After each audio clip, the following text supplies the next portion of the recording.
Assalamualaikum warahmatullahi wabarakatuh.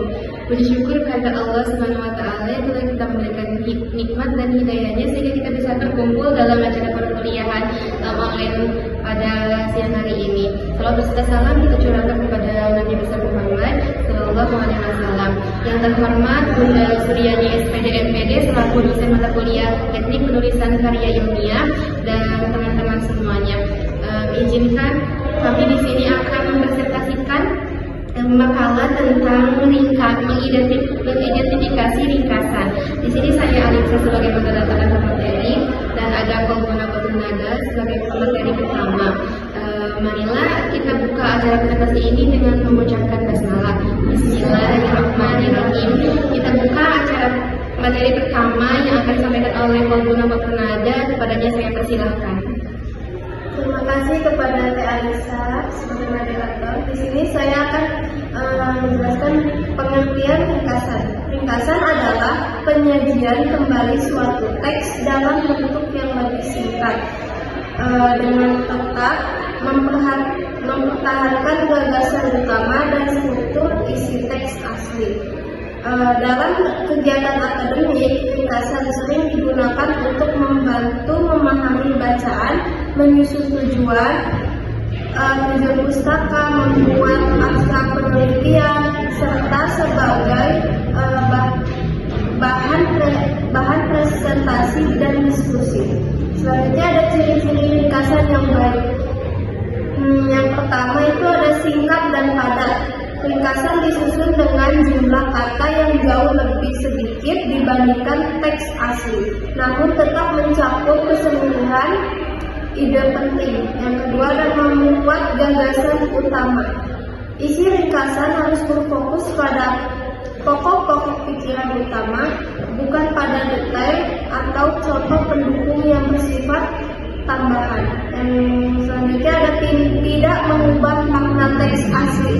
Ringkasan harus setia pada isi dan maksud penulis asli tanpa penambahan opini, penilaian atau interpretasi pribadi. Selanjutnya ada menggunakan bahasa sendiri. Penulis ringkasan diharapkan menggunakan kalimat sendiri agar terhindar dari plagiarisme dan menunjukkan pemahaman terhadap teks sumber. Yang terakhir ada disusun secara sistematis. Urutan gagasan dalam ringkasan sebaiknya mengikuti alur logis teks asli agar mudah dipahami. Yang selanjutnya ada mengidentifikasi ringkasan dari berbagai sumber. Yang pertama ada kesulitan isi dan sumber asli. Ringkasan yang baik selalu memiliki keterkaitan langsung dengan teks sumber dan tidak menyimpan dari topik utama. Ada kejelasan ide pokok. Setiap paragraf ringkasan harus mencerminkan ide utama dari bagian teks dan ringkasan. Keringkasan bahasa menggunakan kalimat yang efektif, tidak bertele-tele, dan langsung pada inti pembahasan. Selanjutnya ada kelengkapan informasi penting. Meskipun singkat, ringkasan tetap harus mencakup informasi esensial agar pembaca memahami gambaran umum teks. Selanjutnya terakhir ada konsistensi struktur. Struktur ringkasan mencerminkan struktur teks asli seperti urutan permasalahan, pembahasan, dan kesimpulan. Selanjutnya saya silakan kepada Teh Alisa. Ya, terima kasih kepada Tante yang telah menyampaikan materinya. Saya akan melanjutkan materinya dengan menulis ringkasan dari berbagai sumber.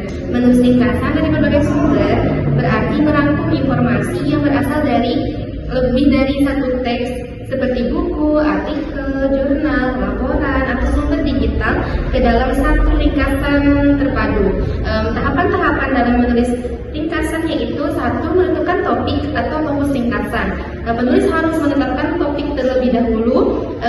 Topik apa sih yang harus diringkas itu? Terus ada membaca dan memahami setiap sumber secara menyeluruh. Setiap sumber harus dibaca dan dipahami secara utuh. Pemahaman ini penting agar penulis mampu pengenalan ide, serta informasi kunci dari masing-masing sumber. Terus ada mengidentifikasi gagasan utama dari tiap sumber. Setelah membaca, penulis perlu mencatat gagasan utama, konsep penting, dan kesimpulan dari setiap sumber. Pada tahap ini, informasi pendukung yang bersifat contoh atau ilustrasi dapat diabaikan. Terus ada membandingkan dan mengelompokkan informasi.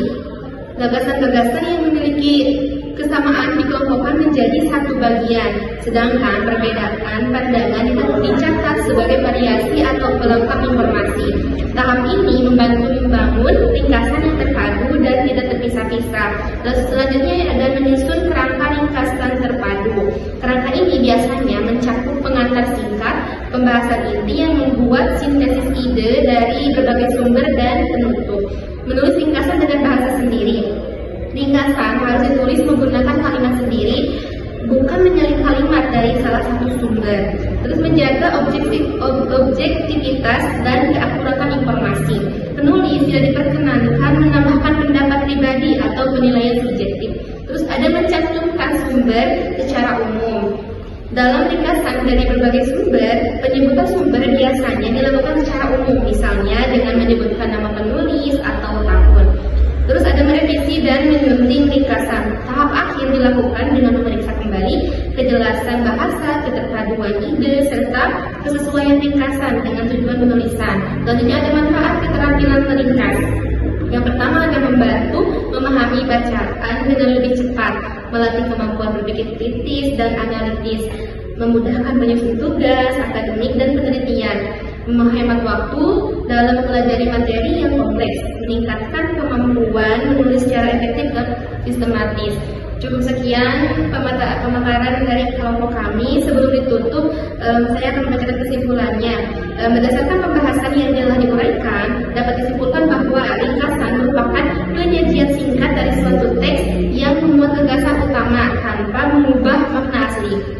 Kemampuan mengidentifikasi dan menulis ringkasan sangat penting dalam dunia pendidikan karena membantu proses pemahaman, pengolahan informasi, dan pengembangan kemampuan berpikir kritis. Dengan memahami ciri-ciri ringkasan yang baik serta langkah-langkah penulisannya, diharapkan pembaca mampu menghasilkan ringkasan yang efektif dan bermanfaat dalam kegiatan akademik. Cukup sekian dari kelompok kami. Terima kasih. Wassalamualaikum warahmatullahi wabarakatuh.